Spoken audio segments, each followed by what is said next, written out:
गोपीनाथ मुंडेंनी तुम्हाला आव्हान दिलेलं आहे. अजितदादांना आमने सामने आणा असं ते मला सांगतायत.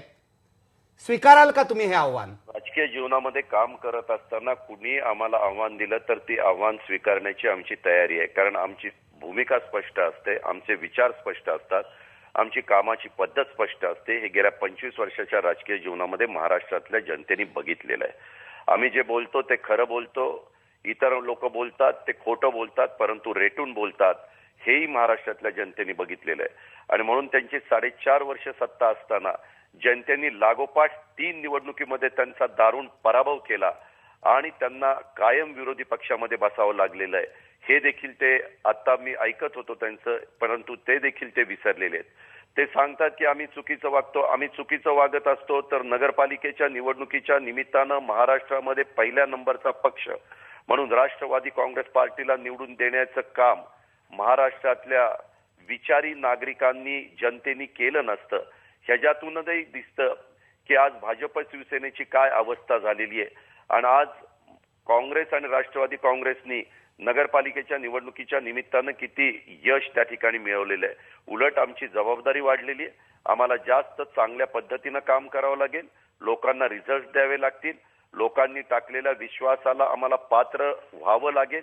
आम्हाला नेहमीच आम्ही काम करत असताना जमिनीवर पाय ठेवून त्या ठिकाणी चालत असतो. आता त्यांना आरोप ते काही करू शकतात की बाबा यांच्यावर इतके मंत्री नाराज आहेत, त्यांच्यावर तितके मंत्री नाराज आहेत. त्यांनी बोलत असताना असंही सांगितलं की भुजबळ साहेबांना का उपमुख्यमंत्री पदावरून काढलं. खरं तर ज्यावेळेस बहुसंख्य आमदारांनी त्या ठिकाणी सांगितलं की ह्यावेळेस विधिमंडळाचा प्रमुख म्हणून राष्ट्रवादी काँग्रेस पार्टीच्या अजित पवारांना त्या ठिकाणी संधी द्यायची. आम्हीच सुरुवातीला 1999 साली आमचे नेते म्हणून भुजबळ साहेबांना संधी दिली. त्यांनी उपमुख्यमंत्रीपद सांभाळलं. त्याच्यानंतर आम्हीच सगळ्यांनी विजयसिंह मोहिते पाटलांना संधी दिली. त्याच्यानंतर आम्हीच सगळ्यांनी आर पाटील साहेबांना संधी दिली. त्याच्यानंतर आम्हीच सगळ्यांनी पुन्हा भुजबळ साहेबांना संधी दिली. आणि यावेळेस अनेक सहकारी मला म्हणाले की आता आपण पण त्या ठिकाणचं महत्वाची जबाबदारी घ्या. आणि त्या आग्रहाखातर मी लोकशाहीमध्ये काम करत असताना बहुमताचा आदर करायचा असतो. आणि हा आग्रह करत असताना त्याच्यामध्ये स्वतः भुजबळ साहेब होते, आर पाटील साहेब होते, या आणि सगळे माझे विधिमंडळातील सहकारी होते. त्यांच्या आग्रहाखातर मी ही जबाबदारी स्वीकारलेली आहे. हे पण महाराष्ट्रातल्या जनतेने लक्षामध्ये घ्यावं. उगीच काहीतरी खोटे आरोप करायचे. मग तसं बघितलं तर आपल्याला आठवत असेल की काही दिवसापूर्वी, काही महिन्यापूर्वी स्वाभिमान दुखवला म्हणून पार भारतीय जनता पक्ष सोडायला हे तयार झालेले होते.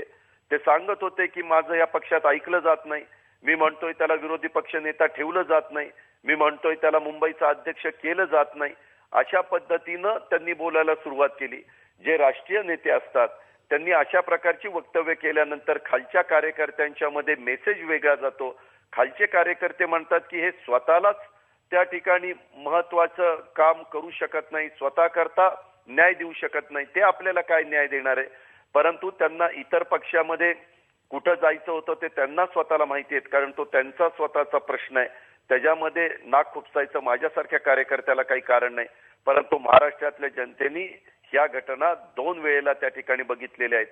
आणि आज देखील महाराष्ट्रातल्या जनतेला चांगलं माहिती आहे की राष्ट्रीय नेते सन्माननीय गोपीनाथ मुंडे साहेब हे भाजपमध्ये समाधानी नाहीयेत. त्यांचं तिथं अनेक ठिकाणी खटके उडतात. आपल्यालाही माहिती आहे की पुण्यामध्ये विकास मटकरी हे पुणे शहर भारतीय जनता पक्षाचे अध्यक्ष खडकवासल्याच्या एका सभेमध्ये जर विकास मटकरी स्टेजवर असतील तर मी भाषण करायला जाणार नाही. मला निखिलजी तुम्ही सांगा, राष्ट्रीय नेता म्हणवणारी व्यक्ती जर त्या स्वतःच्या पक्षाचा शहराचा अध्यक्ष स्टेजवर असल्यानंतर मी भाषण त्या ठिकाणी करणार नाही, त्यांना तिथनं बाजूला करा.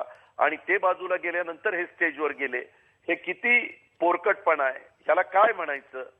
त्याचं उत्तर तुम्ही मला द्या की बाबा ह्याला काय म्हणतात. आणि या घटना झाल्या का नाही, मला कारण नसताना कुणावर आरोप करण्याचं काही कारण नाही. मी कुणाचंही घर फोडलेलं नाहीये. वास्तविक त्यांनी जर त्या काळामध्ये तो पक्ष जर सोडला असता तर मग ते त्यांनी केलेलं चांगलं. त्यांचं जर एखादं ऐकलं गेलं नाही तर त्यांचा स्वाभिमान दुखवला जातो. खालच्या कार्यकर्त्यांचा स्वाभिमान नाही का? त्यांना कुठं काही मान सन्मान नाही का? त्यांनाही कुठंतरी दुखवलं गेल्यामुळंच त्यांच्या रक्ताच्या नातं असणाऱ्या त्यांच्या वडील बंधूंनी तो पक्ष सोडायचा निर्णय घेतला. तिथले सभापती, उपसभापती, तिथले खरेदी विक्री संघाचे चेअरमन, कित्येक गावचे सरपंच, कित्येक गावच्या सोसायटींचे चेअरमन, अनेक लोकांनी राष्ट्रवादी काँग्रेस पार्टी, तिथले नगरीचे नगराध्यक्ष, ह्या सगळ्यांनी राष्ट्रवादी काँग्रेस पार्टीमध्ये प्रवेश केला. असंख्य मोठा जनसमुदाय हजारोच्या संख्येने त्या ठिकाणी उपस्थित होता आणि निव्वळ कुठेतरी लोकांना सांगायचं की बाबा ओबीसीला संपवण्याचा अजित पवारांचा प्रयत्न. आम्ही राजकीय जीवनामध्ये आलो, पवार साहेबांच्या मार्गदर्शनाखाली आलो. कधी ह्या पुरोगामी विचारांच्या महाराष्ट्रामध्ये आम्ही जातपात बघितलेली नाहीये. सगळ्यांना बरोबर घेऊन जाण्याचं काम राष्ट्रवादी काँग्रेस पार्टी त्या ठिकाणी करू इच्छिते आणि हे सगळं काम करत असताना आपल्यालाही माहिती आहे की ह्या सगळ्या एकंदरीत कामामध्ये तिथं त्यांनी निर्णय घेतला की राष्ट्रवादीमध्ये आम्ही येतोय, त्यावेळेस आम्ही स्वागत करण्याच्या करता तिथं त्या ठिकाणी गेलो. आम्ही त्यांना घर फोडण्याचं कुठंच काम केलं नाही. मला तुम्ही सांगा की ह्यांनी जर निर्णय घेतला तर तो चांगला, दुसऱ्यांनी घेतला तर मग मात्र घर फोडणं, असं दुटप्पीपणाची भूमिका एवढ्या मोठ्या राष्ट्रीय नेत्यांनी त्या ठिकाणी दाखवण्याचं कारण नाही असं मला वाटतं. परंतु त्यांनी जे आव्हान दिलेलं आहे, खरं तर आता जिल्हा परिषद, तालुका पंचायत, महानगरपालिकेच्या निवडणुकीचा रणधुमाळी चालू आहे.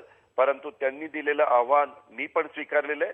थोड्याशा या निवडणुका एकदा संपल्यानंतर आपण केव्हाही बोलवा, त्यांना बोलवा, मला बोलवा, मी देखील माझी मतं स्पष्ट सांगतो. महाराष्ट्रातल्या जनतेला चांगलं माहिती आहे आणि त्यांनी सांगितलं की आता ते पुढं सत्तेवरच येणार नाही.